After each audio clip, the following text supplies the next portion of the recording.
Hey, what's going on guys? My name is Jake from today'siphone.com and here's your TIP Daily for April 23rd, 2013. Okay, so the biggest news of the day is that Apple had its quarterly earnings call this afternoon and they announced a ton of numbers, basically how the company is doing with revenue and sales and all that kind of stuff.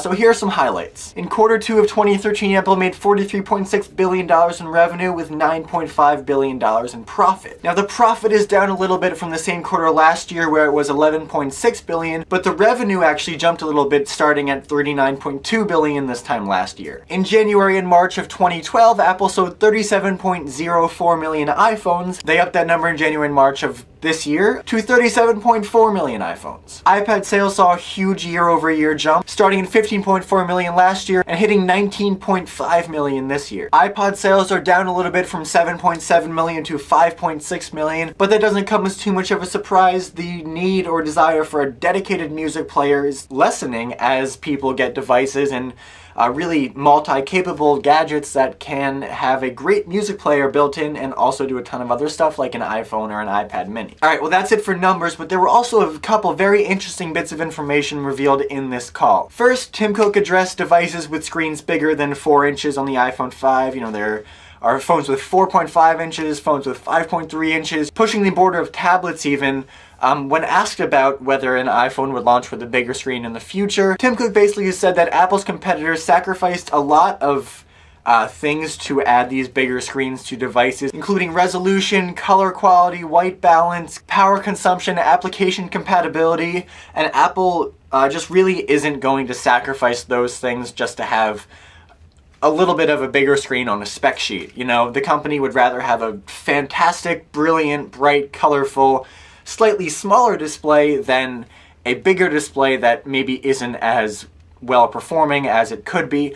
Personally, I totally agree with this decision. I think it's definitely the way to go. A spec sheet is not everything. Apple just upped the screen size to 4 inches on the iPhone 5, and it really feels to me like a great screen size.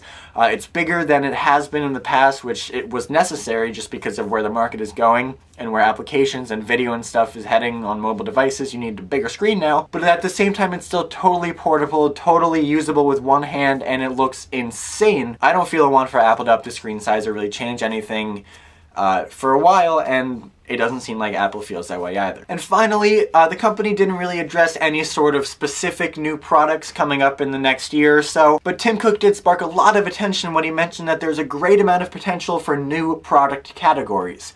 You know, we've been talking about the iRadio service, the iTV, the iWatch. There are all these brand new product categories that Apple is hopefully going to break into, and even just a slight mention of something like that is getting a lot of people very excited. He went on record as saying that Apple can't wait to introduce new products in the fall and the rest of 2014.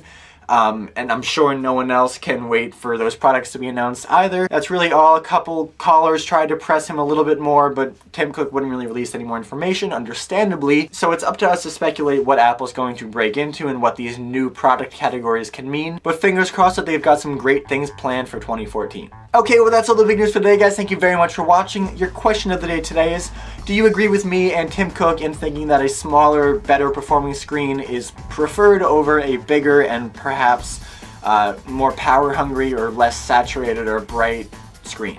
You can let me know in the comment section down below or on Twitter at @TIP_Jake. Please don't forget the links to everything I talked about in this video in the description down below, so definitely check those out. And as always, for more news, views, and reviews, don't forget to hit up today'siphone.com.